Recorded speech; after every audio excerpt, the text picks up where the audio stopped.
All right, good afternoon, everyone. Thank you for being on this second day of our Financial Advisor Sales Symposium presentation. And my name is Tom Ashley, and I'm CEO of NAFA Florida.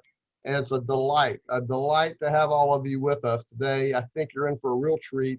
DelvinJoyce is going to be with us to talk a little bit about stick-to-itiveness. And he's a great guy, and I think you'll really enjoy it, and a great motivator as well. Just a couple of things here for you to keep in mind as we move through here, little housekeeping items.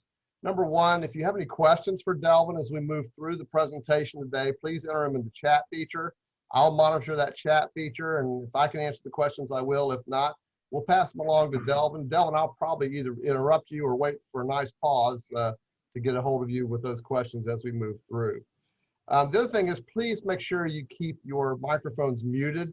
The ambient noise behind you sometimes can be an interference for the rest of us. And we'd like to ask that you just please keep your microphones muted again as we move through this. At this time, I'd like to introduce to you your NAFA Florida State President, Craig Duncan, CHFC. Craig's a State Farm agent from Clearwater, and I can tell you he's done an outstanding job as your NAFA Florida President this year. Craig, we're really pleased to have you serving as President this year. And come and bring some good words to us if you don't mind. Thank you, Tom. I appreciate it very much. And thank you, everybody. And welcome to our second day of our virtual symposium. We would have loved to have done this live this year, but the decision had to be made back in March. And there was about an $80,000 commitment. And we didn't know where this thing was going with vaccines and variants and everything else. So we had to do the prudent thing and hang on and do it virtual one more year. So looking forward to seeing everybody in person next year. I want to thank Robert Rosenthal, who is our chief sponsor. And Robert has a agency down in Miami, the Rosenthal Agency, and they specialize in hard to place cases. And I have worked with him myself several times and used his agency, and we always appreciate his sponsorship. He sponsors every year for us and is also a board member and a good friend. And Tom, Robert's not on, is he? You don't see him. I've just checked and he's not on yet. Okay, very good. Let me just talk real briefly about NAFA membership. Hopefully everybody is a NAFA member. If you're not, let me tell you why you should be, because NAFA makes you more successful every day. We help you build your business. Major carrier surveys say that NAFA members make more money than non-NAFA members do. We're civic minded, we're into networking, but most of all, advocacy is what we do. So we are on boots on the ground in Washington and boots on the ground in Tallahassee, Florida, protecting our opportunities as agents and protecting the products that we sell for our policyholders from those that would want to tax them into oblivion. So that's a good reason to belong. If you're a lawyer, you're a member of the American Bar. If you're a doctor, you're a member of the American Medical Association. Insurance agents, you ought to be a member of NAFA and support your group. Take a free 4-week test drive with the Advisor Ambassador class. Go to belong.nafa.org, click membership at the top, and then click why join. And you will certainly learn a lot of information there of what a NAFA membership can bring to you. I'd like to remind you that tomorrow afternoon, for agency managers only, we will have a special 3 o'clock seminar, and that will be Wendy Weiss will be presenting that. Some of us have heard Wendy speak before, how to avoid micromanaging regarding prospecting. So let's please join in with us at 3 o'clock tomorrow afternoon. And then we have Thursday evening for members only at 5:15. We have after hours trivia with our political committee and YAD event. And Taylor Collins, I'm going to turn it over to you and tell us a little bit about trivia. Thank you. I loved the membership speech because, like you said, we have boots on the ground and boots in Tallahassee and DC, and IFAPAC is how we can get all that accomplished by opening doors and having conversation. So hopefully you are willing to come out and have some fun with us Thursday night at 5:15. There'll be a hard stop around 6:20. My babysitter just notified me of that. So especially with little kids. So we'll be out of there by dinner time. And hopefully y'all can join us. I put the link to register in the chat box. It is a joint event with YAT. So I'll credit Darian Ward for all of his help and Cheryl Canzanella in putting this together. The millennials need representation. The boomers kicked our butts last time. So we need some millennials to come and help answer some of the Florida history questions and NAIFA history questions as well. So please register. Let me know if you have any questions or concerns in the chat box. Everybody, for the most part, Tom, Craig, knows where to find me. So thanks so much and enjoy the show. Beautiful. I'm going to turn it back over to the best CEO in NAIFA, Tom Ashley, to introduce our speaker today. Take it away, Tom. Very good. Thank you, Craig, and thank you, Taylor. Just a reminder about that 5:15 event on Thursday afternoon. That is, as Taylor mentioned, it's a joint PAC and Young Agents Team event, but it is for members only. Federal campaign laws do not allow us to open that up to non-members of the association. So you got to be a member of the association to come to that event. If you are a member, we really look forward to having you. Craig mentioned the convention. That's true. We had to go virtual again this year because we had to make an early decision regarding our conference. What I can tell you is, though, that we have signed the contracts for 2022. We will be meeting in person as things stand right now in Orlando at the Reunion Resort, 6 miles south of Disney World. You go up to the 12th floor outdoors and watch those fireworks go off from the pool deck up there. So it's a lot of fun. So I know, Craig, you'll be having a cigar up there when that time comes. And a few other things probably. But the point is, we'd love to see all of you in Orlando. Mark your calendars, July 13 through 15 in Orlando next July 2022. And it'll be great to get back together again as well. It is really my pleasure to introduce to you today's speaker. I've known Delvin for quite some time, several years. Delvin, we've known each other, I believe. And he and I have become buddies, and I'm going to tell you, he's a delightful guy. He's a fun guy. And but let me tell you a little bit about him. He's with Prudential at Carolina Financial Group in Charlotte, North Carolina, where he offers insurance, financial planning, and investment advisory services as an agent and a registered rep. Delvin is a former running back in the NFL, playing from 2002 to 2004 for the New York Giants, primarily as a kick returner and punt returner. His story about the transition from professional football to financial advising is a fascinating one. So Delvin, nice to have you with us, and thanks so much for sharing your message today. Awesome, fantastic. Tom, thank you for the welcome. And to help you out, we've known each other since like 2012. So that's almost a decade, which is crazy. So yeah. So thank you and Craig and Taylor and the entire NAIFA Florida leadership team for having me. This is very special to me because, you know, I actually cut my NAIFA teeth, so to speak, in the NAIFA Florida environment. And it was, you know, I spent a lot of time with some really good people down in Miami. I was president of NAIFA Miami for a while and got to meet some phenomenal people like Don Brown and Jim Buterse and Mark Forgione. And so it really is exciting for me to be back at NAIFA Florida, even though I have moved my residence to Charlotte, North Carolina. It's always great to see the NAIFA Florida people because you guys have the most fun. So I want to echo a couple of things that Craig said. If you are not a NAIFA member, I would encourage you to join.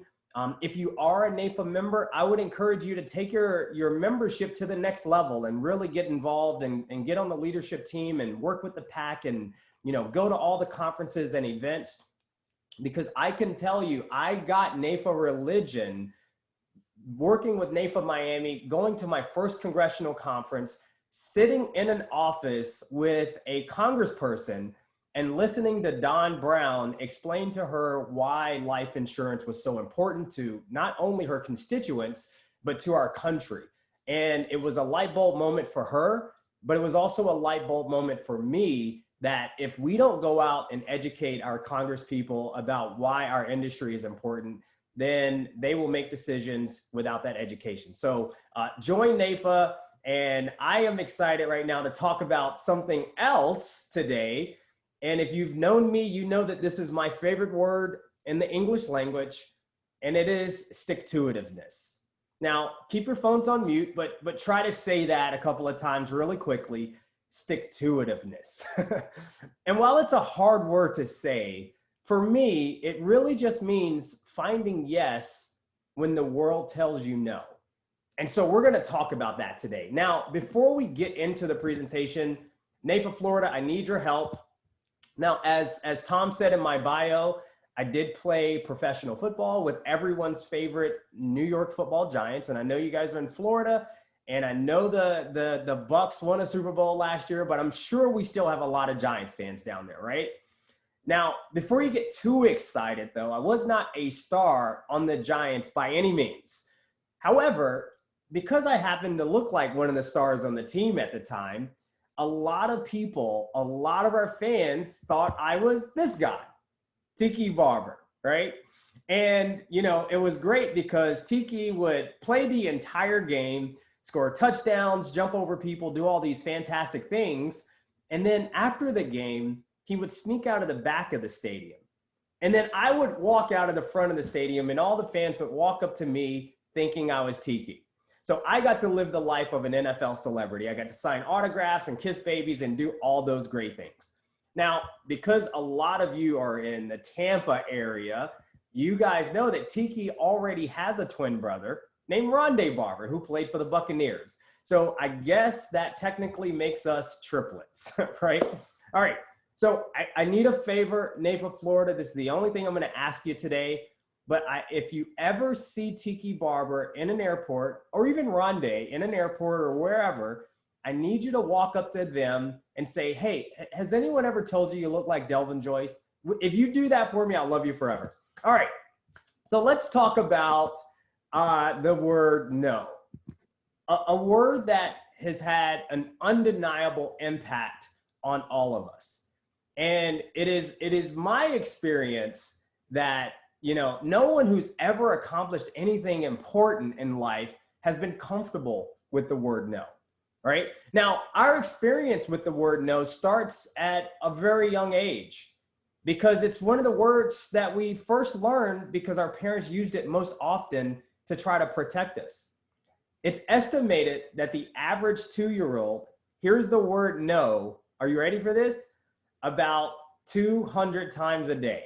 200 times. Now, I know it sounds like a lot, but if you think about when you say no to a 2-year-old, you don't just say no. You have to say no, no, no. That's 3 times right there, right? And so eventually over time, we learn another word. So our parents tell us no, and it's the first word that we learn. And then we learn another word, and that word is why, right? And what do our parents say when we ask why? They say, because I said so. I saw Taylor shaking her head. Yes, she knows that one, right? My mom was the master of because I said so. In fact, I had kids just so I could have someone to say because I said so to. My dogs don't understand it. So unfortunately though, when we say because I said so, what we hear, what we learn is that no is absolute. That no is final. That no is insurmountable. So we grow up and we try out for our little league sports teams. And when we don't make the team, we stop playing. Or we try out for the high school musical. And when we don't get the part, we stop singing and we stop dancing. Here's my favorite one, right? NAFA Florida. We have that big client or that big prospect that we've always wanted to work with or ask them for their business. And they tell us no, and we delete their number, burn their file, and never call them again. Now, one of the things that you have to know about me right now is that, 4 years ago, I made maybe the scariest decision that I've ever made in my entire life. And that decision was, I was the managing director of Prudential's South Florida Financial Group. I was making a really good income. And for personal reasons, my wife and I and the family, we decided to move back to North Carolina. So I gave up that job, that nice, now I won't say cushy, but that nice managing director job, that nice income, and left South Florida and came back to North Carolina, a state where I had not lived for 6 years, started a practice from scratch with no book of business, no assets under management, nothing.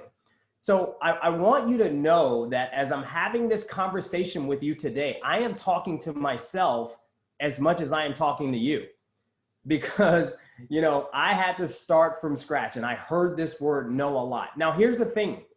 I had my best year ever last year, ever in the business. I am having a better year this year.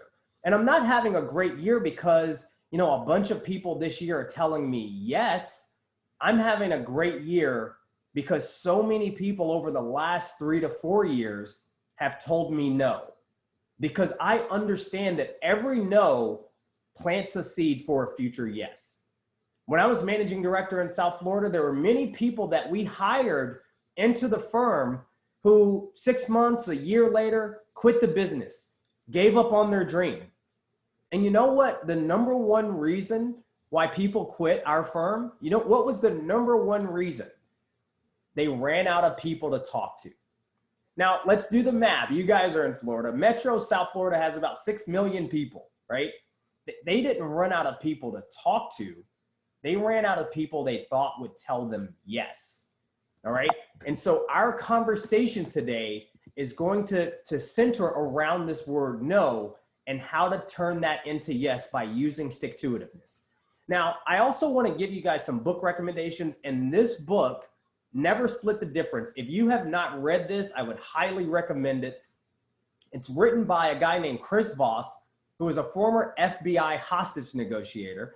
And by the way, you should not, you know, treat your financial services practice like a hostage negotiation, unless you're trying to replace whole life insurance, right? But in this book, the author talks about the word no, and he says that he never thought that the negotiation started until he got the other party to say no. So he sought out the word no, and he had an entire chapter in the book dedicated to the word no, because he understood that no or that yes did not always mean yes. He said that in the book. He says that there are 3 types of yeses. There is the confirmation yes. That is when you say something that can be easily confirmed and you say yes and agree and yes. Then there is the commitment yes, which is where the person is truly bought into what you're saying and what you believe, right? And then there's the counterfeit yes. That's when the person is just saying yes to get rid of you, right? I know we all have heard this story about the insurance agent at the kitchen table with the family, and I wasn't leaving until they signed that application, right? How many of us have heard that story? And many of us have been in that situation where we get a counterfeit yes, which basically is a no. They're just saying yes or signing that application to get rid of you. The next day they go into witness protection, never to be heard from ever again, right? And so Chris says in the book that any yes, other than the commitment yes, is actually a no. So let's get that out of the way pretty quickly, right? He sought that out. So I have put this practice into my practice because a lot of my friends are my clients and a lot of my clients are my friends. So here's something that I actually say to prospects because I give them permission to tell me no. Hey, listen, Craig, we're friends. If you decide that we shouldn't work together in this way, I want you to feel comfortable to tell me that. I can assure you it won't affect our friendship. I want to give you permission to say no. Now, I wish I had known this script back when I first started in 2006, because I almost ended up back in the NFL, which wasn't National Football League. It was no friends left, right? People start blocking your phone calls after a while. But give people permission to tell you no. That's where the negotiation starts. But then I want you to think of yourself like this gas station pump, right? Now, we're all back out driving again, right? And so we can actually fill our cars up again and go places. But I want you to think about the last time you filled your gas tank up and you stopped at this pump. What's one of the questions that this pump will ask you? So if you could put that in the chat for me, that would be fantastic. Who's going to give me the answer? What's a question that this gas station pump will ask you? All right. So Craig hit the nail on the head first try. Do you want a car wash? All right. Who has actually gotten a gas station car wash? Anybody? All right, I have a confession. I had never, ever in my life gotten a gas station car wash. And I say no to this thing about, 4 or 5 times a month. Every time I show up, it still asks me if I want a gas station car wash. It doesn't care that I told it no 15 times before. It's still going to ask me. It doesn't care that I told it no.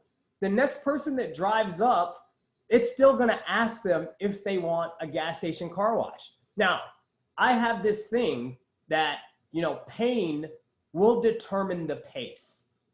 The amount of pain that someone is in will determine the pace at which maybe they do business with you. So I'll give you an example. I had never gotten a gas station car wash. That is until about, last year, December, I was on my way to a big client meeting and I was going to his office. And his office was a corner office. And out of his corner office, he could see me pull into his parking lot. I knew this going in. So I stopped to get gas on the way to his office. And I looked while I was pumping, or as I was putting my card into the machine, I looked at my car and it was as dirty as I had ever seen it. And I said to myself, I cannot let my client see me get out of this car looking so dirty, right? Because how you do anything is how you do everything. And so I decided that day when the gas pump asked me if I wanted a car wash, I pressed yes. The pain determines the pace. And when you think about these clients who may be telling you no, you have no idea, what their circumstances are at that time. They may not be ready to tell you yes yet because they are not experiencing the pain. So you have to be ready to engage and ask again, because you never know when they're going to say yes. No means not now. Now, the greatest thing about this slide is that now every time you guys go pump gas, you're going to think of me. That is my contribution to this conference. So I appreciate it. All right. So let's talk about my story and my experience with the word no. So this is my family. It's one of my favorite family pictures. That's my mom. She looks like she's 7 feet tall in this picture. That's my sister. She's in 3rd grade. My dad was 4 feet 10 inches tall as an adult. You can see my sister who's in 3rd grade. They're about the same height. And then that cute, lovable guy at the bottom, that's me. You could have guessed that, right? Now, what you'll notice, again, my dad at 4 feet 10 inches tall, he gave me something very important at a young age. He gave me stick-to-itiveness because he was determined not to allow me to let people talk me out of my dreams of being a sports star. Because he said that when he was my age, when he was younger, he had allowed people to talk him out of, playing sports because of his height. And he was not going to allow that to happen to me. And so, at a very young age, one of my goals was to be a college football player. I wanted to play college football. And of course, in high school, all the people told me that I was too short to play. But what did my dad tell me? My dad told me to never let anyone tell me I was too short to play sports. He gave me stick-to-itiveness. And to make a long story short, by the time I finished high school, I had broken all kinds of high school records. I was all district, all state as a football player. And of course, when it comes time for colleges to recruit me, what did they all say? They all said, well, he's a good player, but we think he's probably too short to be a college running back, a college football player. But what did my dad tell me? Never let anyone tell me that. So unfortunately, out of all the colleges and universities across the country, there were no schools that offered me a scholarship. Also, there were no schools who offered me an opportunity to walk on. So for you sports people out there, you understand that walking on means, hey, Delvin, we don't have a scholarship for you, but you can come here and play for free and maybe earn a scholarship. I wasn't even offered that opportunity. So not like LeBron took my talents to South Beach, I took my talents to James Madison University. Fortunately, I got in on my academic merit, and I decided to go to JMU as a student and walk on, right? So I was an unrecruited uninvited walk-on. I knocked on the coach's office on the first day of school. They had already been in training camp, by the way, and were ready to start the season. I knock on the door and say, hey, I'm DelvinJoyce. I want to play football. Now, fortunately, they gave me an opportunity. And to make another long story short, by the time I left JMU, I had broken 8 school records, 2 NCAA records. I was All-American. In 2014, I was inducted into the school's Hall of Fame, and I had a phenomenal career at JMU. But, as fate would have it, it was time for me to enter the NFL draft. Now, Craig just told me his story about the NFL draft. It's a great story. Everyone should hear it. But I had an opportunity now to enter the NFL draft. And much like the college coaches who visited my high school, right? All the coaches, all the NFL scouts and coaches who came to visit me at JMU, guess what they told my college coach when he brought my name up? Well, he's a good player. He's a little small, and we don't think he's big enough to be an NFL player. But what did my dad tell me? Now, here's the unfortunate thing. Draft day comes, my name is not called, and you can't just show up to an NFL stadium and say you want to play football. So the college thing didn't really work that time, right? They put handcuffs on people like that. So I actually decided to go to work. Now, this is the biggest blessing in the entire story for me, because I didn't get drafted, and right out of college, I went to work at John Hancock in Washington, D.C. So right out of college, I had a friend who was working there, and he said, you'd be great in this business. So I was introduced to financial services early on. And, it's a funny thing when you don't give up on your dreams, though. You have to have stick-to-itiveness. With the help of my father-in-law, I actually sent out, while I was working at John Hancock, I sent out my highlight tape and my resume with all my awards and accolades from college, sent it out to every team in the NFL. And guess how many teams called back, right? Just one. And it was the New York Giants. And they called and said, hey, we want to sign you and give you an opportunity to make the team. So crazy, crazy story. I'd been at John Hancock for about 6 months selling nothing but long-term care insurance. And now I'm about to sign an NFL contract and go play football. And so for many of you, you may understand that even though you sign an NFL contract, you're not necessarily on the team, right? So there are 80-something guys that get invited to NFL training camp, but only 53 make the active roster. And so I remember when I got there, there were, all these articles being written about the new team, right? And who's coming in. And in all the articles, in the New York media, which, as you guys know, has a reputation for being nice to people, the New York media, I was always a footnote. They always said, there's Michael Strahan and there's Tiki Barber and Jason Sehorn. And, there's also this kid out of James Madison who sat out of football for the last year. He's been a financial advisor. He's going to be a tackling dummy, which is to say I have no chance of making the team.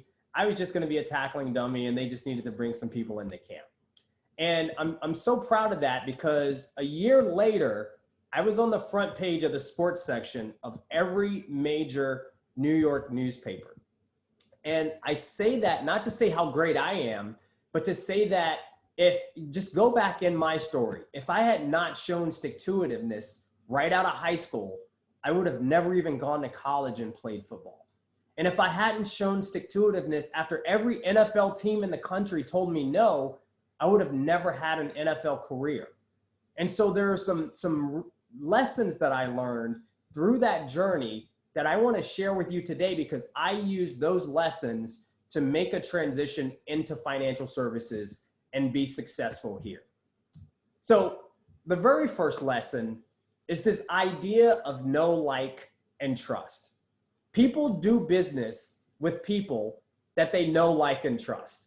Now, you guys are all financial advisors and insurance agents, and you're professionals, so you already know this.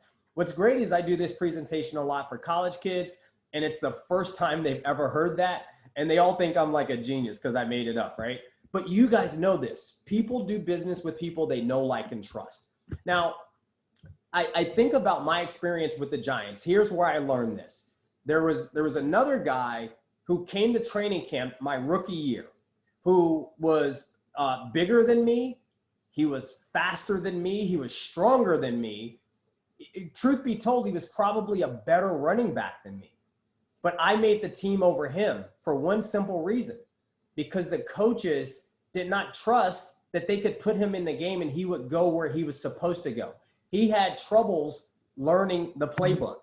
I knew the playbook inside and out, and so they could trust that I would be in the right place. And so I want to, I use this Chick-fil-A analogy, by the way, because, do we love Chick-fil-A? I mean, I love Chick-fil-A. What do we love about Chick-fil-A, though? Besides that chicken sandwich with the little pickle and all that, right? Which is amazing. But what do we love most about Chick-fil-A? We love the service. We love the way they treat us. And I use this analogy because my wife, who, is the smartest person I know, right? She also went to James Madison with me, except she graduated magna cum laude and I graduated thank the laude, all right? But my wife, who's the smartest person I know, will not allow our kids to eat at McDonald's. She won't take them to McDonald's. And why? Because it's bad for you, right? But she'll take them to Chick-fil-A and she'll get that chicken sandwich, which, by the way, if you look at the ingredients and the nutrition on that sandwich, it's not any better for you than McDonald's. But because of the way they treat her, because of the way they treat us every time we go, we know them, we like them, and we trust that the food is better for us, right? So I want you to think about how that's manifesting in your practice. And know isn't, do people actually know you? The know of that is, do people also know what you do, right? So, there's gonna come a time where you're gonna be sitting at a bar with your best friend and they're gonna say, well, I just had the hardest time rolling my 401k over to Fidelity. And you're gonna say, wait, I could have helped you with that. But did they know that that's actually what you do, right? The trust part, I don't think that there's any rocket science that goes into being trustworthy, right? There are a couple of things that I think you could do to be trustworthy. The first one is, be on time. There is no excuse ever to be late for anything, right? So if you're going to see a client, you should show up on time. If you think there's going to be traffic, then you need to leave 45 minutes early. If you think that, there's a chance that, something could happen, then you need to build in a contingency plan, but be on time. The other thing I'd say is do what you said you would do. And it's a shame that in our society right now that the people that actually are trustworthy are the people that do what they said they would do. That doing what you said you would do is actually something that will set you apart from other people. So if you tell your client that you're going to call them on Tuesday at 3 p.m., then you got to make sure you call it Tuesday at 3 p.m. because they understand that if you let them down with the little things, you'll most certainly let them down with the big things. The other things that I would say are, community service.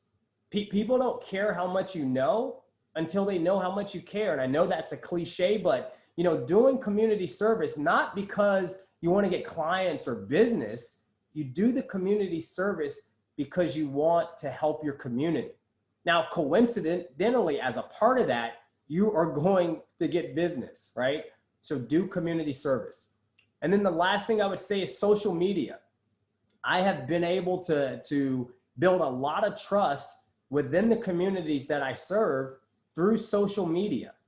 And it's the people constantly seeing me on social media and seeing, the content that I present, right? It creates an atmosphere where they now, when I reach out and ask them to be a client, they trust me, right? And so utilize social media.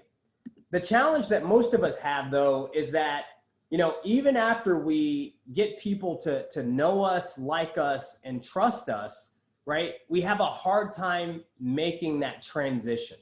So how do I now transition and ask them to become a client? So this is transition language that I've used ever since I started in this industry. It's actually from a guy named Richard Wildman, who specializes in target marketing and financial services. And it's something that I have utilized and said a million times. And so it goes, hey, listen, Taylor, I've really enjoyed getting to know you personally.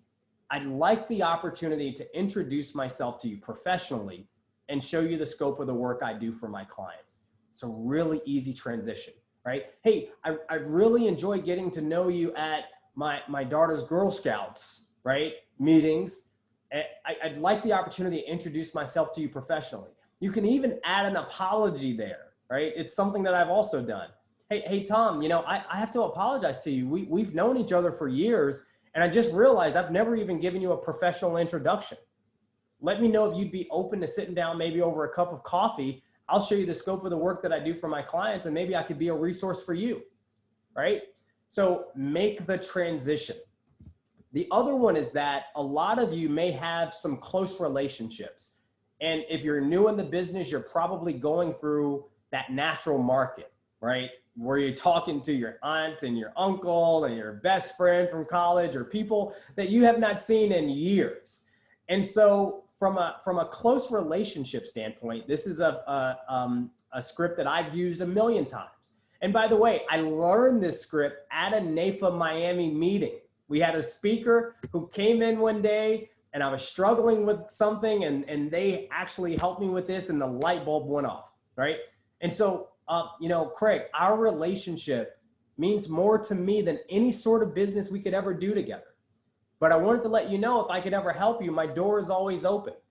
So we talked about, you know, it's not just do people know you, it's do they know what you do? Your best friend may know you, but do they truly understand what you do and how you do it for your clients? And utilizing this transition language will at least open that door. And you're not trying to sell them anything. You're just offering to be a resource. You're telling them that you are there to help. All right, next one. Adversity doesn't build character, it reveals it. This picture is an actual picture of the last time that I colored something. And I learned this lesson my freshman year or sophomore year of college. I had a terrible week of practice.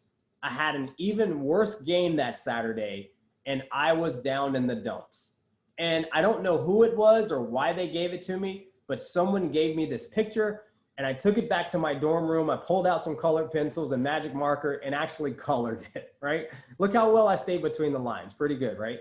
And so I posted this right behind my bed in my dorm to remind me that life is only 10% what happens to you and 90% how you respond to it. Now, for all of us out there, right? And by the way, I went out the very next week with that reminder and had one of the best games of my college career. So for all of us who are in financial services, hopefully by now you understand that this industry is full of adversity.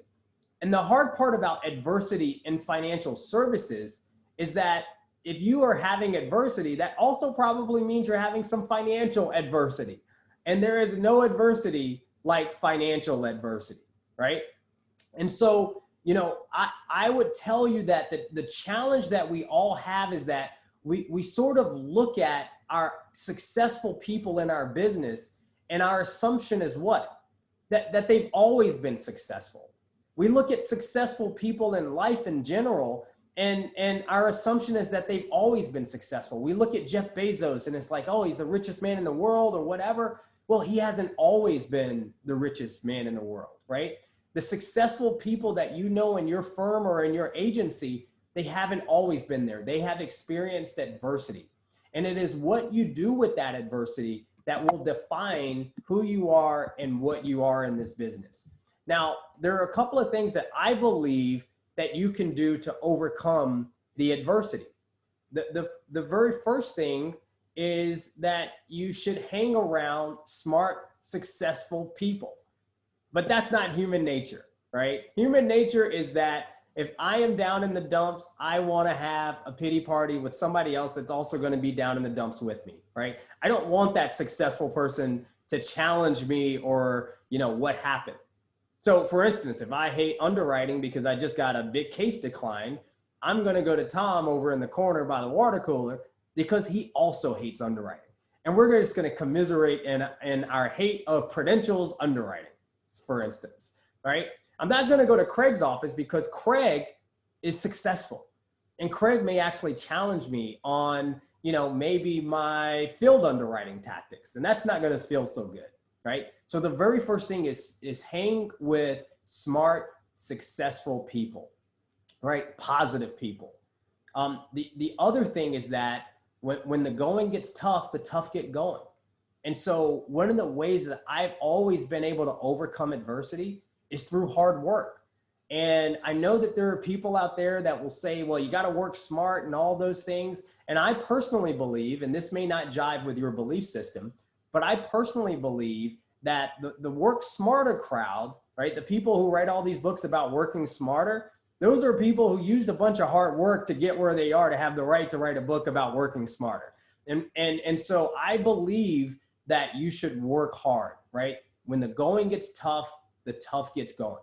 Now, if by working smart, you mean making sure that your model work week has time built into it for green activity. And for me, green activity is the activity that makes the most impact in your practice, then I'll agree with that. So as you look at your opportunities for working hard, make sure that you've scheduled enough time for green activity, for working hard. So review that model work week. But those are just some of the simple ways that you can overcome adversity.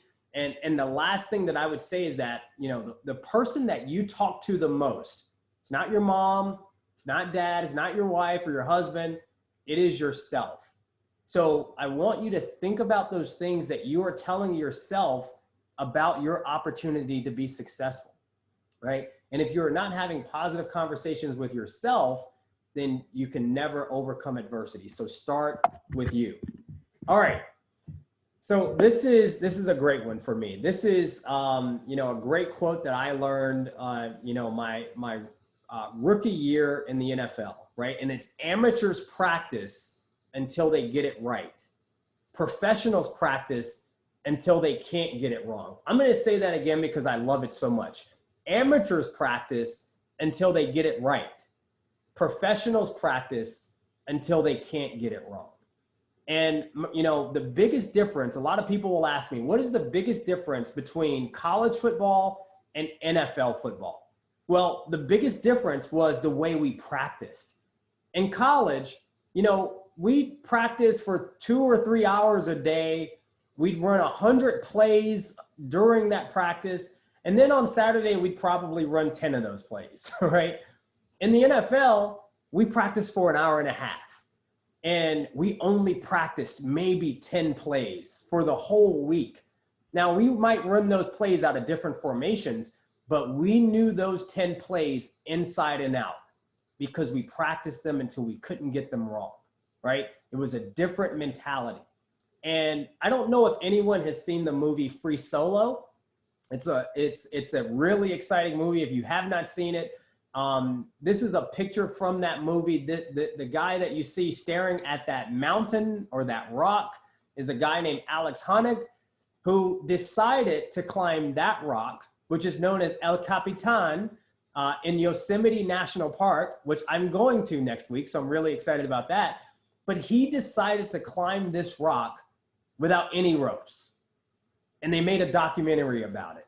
Now, this rock is over 3,000 feet high. It's over a half a mile long or high, right?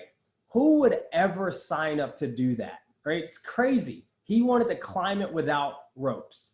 Now, one of the things that Alex says in the movie, though, which is so profound, is that people confuse risk with consequences. People confuse risk and consequences. Because if you watch the documentary, what you'll see is that Alex practiced and practiced and practiced climbing this rock with ropes. So much so that he knew every nook and cranny of this rock. He practiced and practiced and practiced so much that he knew that he could not get it wrong. So he said that while people look at the consequences of me falling because I'm climbing this mountain without ropes, while they look at the consequences and they know that the consequences are death, The reality is that the risk of it actually happening is really, really small. And it's because he's practiced, because he's a professional and he's practiced until he couldn't get it wrong. So I want you to think about you in your practice, right? And you and the things that you have to do to be a successful financial advisor or insurance agent. Are you practicing those scripts, right? Are you role playing? Or are you just showing up to client meetings and just winging it? All right. I want you to think about being a professional. If you practiced your business and approached your business as if it were life or death, like Alex Honnold, right? Climbing El Capitan, I guarantee you, you would spend a lot more time making sure you got it right. So think about that in your practice. All right. Next lesson. There's always someone looking to take your spot. Always. And I don't say that, you know, to say that people are vindictive or that you should watch your back or that, you know, people are out to get you. I say that to mean that's the mentality that you should take into your practice. That's the way that you should approach everything that you do, not only for yourself, but for your clients. Because I believe that if we utilize this mentality, you know what, we'd be better spouses to our partners, right? We'd be better friends to our best friend. We'd be better at our jobs. And so it's more so the mentality. And where I learned this is, you know, of course, my first year in the NFL, I don't know if anyone out there knows what the NFL player's day off is, right? Anyone know that? If you want to put that in the chat, what day of the week do NFL players have off every week? Does anyone know that?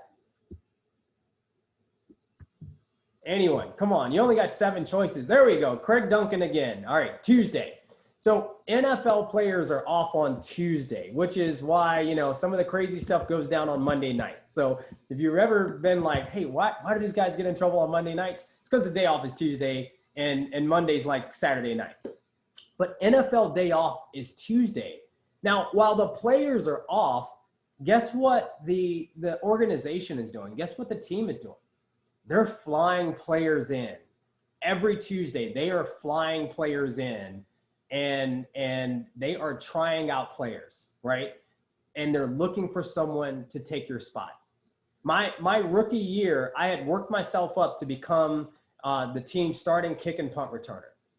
And one day in practice, you know, I got hurt. And I don't know what happened, but I you know, twisted my ankle or something, and I went and I sat down on the training table, and I just put my leg up and started drinking Gatorade, and the trainers were hanging out, fanning me and making me feel comfortable. Well, meanwhile, my backup went into practice, and he did something phenomenal. I can't remember what it was, but he did something phenomenal. And then the very next play, he did it again. And all the players on our team started looking at me, and they started saying this word. They started saying this name that I had never heard before. And it was Wally Pipp. Now, who out there knows who Wally Pipp is, right? And I'll let the cat out of the bag. Wally Pipp actually played first base for the Yankees. All right, so the guy on the left is Wally Pipp. And he played first base for the Yankees. That is, of course, until before a game, he had a toothache or a headache or something, and he decided that he wasn't going to play. And the guy that took his spot that day happened to be a guy named Lou Gehrig, who went into the game for the Yankees and played a bazillion games in a row, and Wally Pipp never got another opportunity, right? He forgot that someone was looking to take his spot. And so that's the way I approach my practice right now, right? Everything that I do, I want to be the best for my clients, because I also know that my clients have a choice. They don't have to work with me. I don't have to be their financial planner. And so I want to treat my clients like gold, because there is someone out there looking to take my spot. We are a high touch, high contact practice. So I've got, you know, an office manager. And by the way, I don't call her an assistant or a marketing assistant or any of that stuff. She is my office manager. And she's the office manager because I want to elevate and escalate what she means to our clients. Because if I say to a client, hey, I'm going to have my assistant reach out, then I am de-escalating their concern. But if I say I'm going to have my office manager reach out, then it sounds like I'm escalating their concern to someone who can actually get things done for them, right? So I've got an office manager, I've got a paraplanner, I've got 2 junior partners, I have an associate producer, and we all work in an ensemble fashion to make our clients feel like gold. And we often forget that. We often forget that there's someone looking to take our spot. When we first started courting that client, what did we do? We took them to nice restaurants and we did all these great things. Maybe we sent them a nice bottle of wine, and now they're lucky to get, you know, Panera bread out of us, right? And so always keep this mentality. It will make sure that you are sharp and doing the best job for your clients. And the reality is we all get comfortable, but you have to remember a comfort zone is a beautiful place, but nothing ever grows there. One of my favorite coaches used to always say, you're always either getting better or getting worse. You're never staying the same. So you always have to have this mentality that you're going to get better. All right. Lesson 6, look good, play good. Now, I love that I get to present this in South Florida because everybody knows who this is, right? This is Neon Deion Sanders, right? And Deion had a saying, and you guys may already know this, but Deion used to say, if I look good, I feel good. If I feel good, I play good. And if I play good, they pay good. Now, I don't know if that's correct English or grammar or what, but I love it, right? And the first time I heard this, it was one of my teammates. His name is Jason Sehorn. You guys may have seen Jason. I think he's on Fox Business, but he had a really phenomenal career with the Giants. And Jason was a pretty boy from Southern California, right? He was dating at the time. She was a model and an actress on a soap opera. I can't remember her name, but you know, Jason, pretty boy from Southern California. We're in the locker room before practice, all right? Before practice. And Jason's in the mirror, fixing his clothes, fixing his shirts, you know, and making his socks are perfect, fixing his hair. I'm like, dude, you're about to put a helmet on. Like, why are you doing your hair? And he looked at me and he said, Joyce, if I look good, I feel good. If I feel good, I practice good. If I practice good on Sunday, I'm going to play good. And if I play good, they pay good. And so I never forgot that. So, you know, the next week I'm in the mirror, you know, making sure my eyebrows are straight because I don't have hair. But I've taken this mentality into my business as well, right? Because, you know, I believe that we all have a personal brand. And that personal brand will dictate, you know, how people see us, perceive us, know, like, and trust us. And so, you know, right now, obviously I'm dressed down because we're on a Zoom and I'm headed to the airport after this. But if I am client facing, I don't believe in casual Friday, right? There's nothing casual about what I do for my clients. So I am 99% of the time in a suit and tie.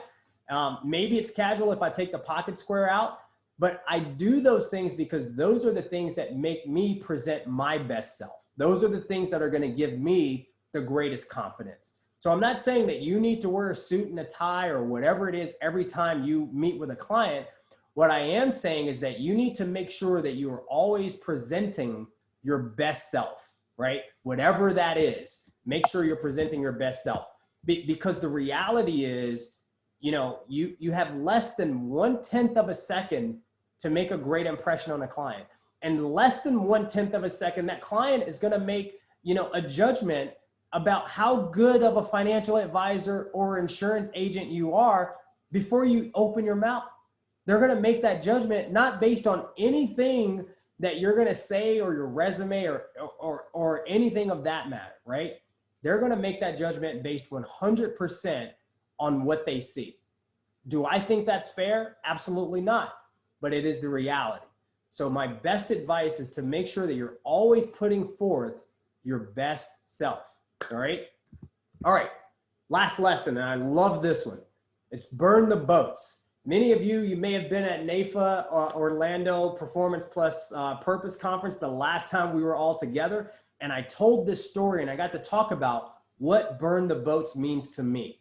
And so, you know, I learned this through my twin brother, Tiki Barber, right? So we were talking about the best pregame speeches that we had ever heard. And someone brought up the pregame speech that Tiki had done 2 years prior to me getting there, before the Giants played the Minnesota Vikings in the NFC Championship game for an opportunity to go to the Super Bowl. Now, again, this was long before I got there, but the speech was so legendary that people were still talking about it 2 years later when I showed up.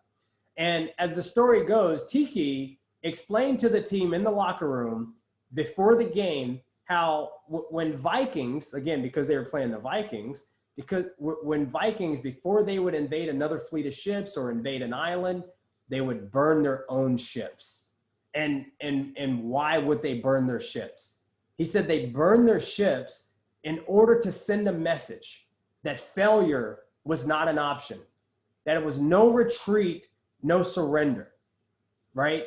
And he said that if the Giants, if they were going to be successful that day against the Minnesota Vikings, that they had to burn the ships. And so he pulls out a paper Viking ship. He sets it on fire right there in the locker room. The team goes wild, and they go out and beat the Minnesota Vikings by 50 points and advance to the Super Bowl. So my question for you today, NAFA Florida, is have you burned the boats? Have you burned the ships? Many of you are career changers. And if you're a career changer into this industry, guess what? Yeah, if this doesn't work out, I could always go back to what I was doing before, right? Well, that's a ship. You got to burn it. You know, many of us have all this doubt and uncertainty about whether or not we can be successful. Well, that's a ship. You've got to burn it, right? I could have easily looked at this transition back into practice and said, hey, I could always go back and be a manager at some company if this personal production thing doesn't work out. But that was a ship. I had to burn the ships. So I want to encourage you guys to burn the ships. I want you to have stick-to-itiveness, have a great year for the rest of the year. And again, I really appreciate this opportunity to join you. So Tom, at this time, I'd love to open it up for questions if we have time for that. And I'll let you run that show. All right. I don't see any questions. Delvin, just some great comments about your presentation and how much people have appreciated. And let me add my appreciation to that as well, Delvin. Awesome. Thank you. Yes, Angie Harmon. Thank you, Scott Rosen. You know, my CTE starts acting up every now and then. So, all right. And I'm going to let Craig Duncan close us out. And Delvin, our thanks again. Thank you, guys. Good luck, NAFA Florida. All right, very good. What a great presentation. Thank you, Tiki, for that presentation. And you know, if it wasn't for DelvinJoyce, you probably would have been a star in the NFL. But hey, hang in there. Brandon Jacobs is trying to make a comeback. Maybe you could too. So yeah, I was going to kick in that was Angie Harmon. He was dating Angie Harmon the same time I was dating Heather Locklear. He actually married Angie Harmon. If it wasn't for their restraining order, I probably would have married Heather Locklear, but that didn't work out so well. But hey, everybody, thanks for joining us today. Tomorrow we have another great presentation. We have a young advisor. When I say young advisor, this guy's like in his 20s, Brandon Heckert, that's already made MDRT 4 times. So everybody, please join us at noon tomorrow and look forward to seeing you then. And thanks, Delvin. Great job. Thank you, guys. Thanks, everyone. See ya. Delvin, good to see you, man. You look good.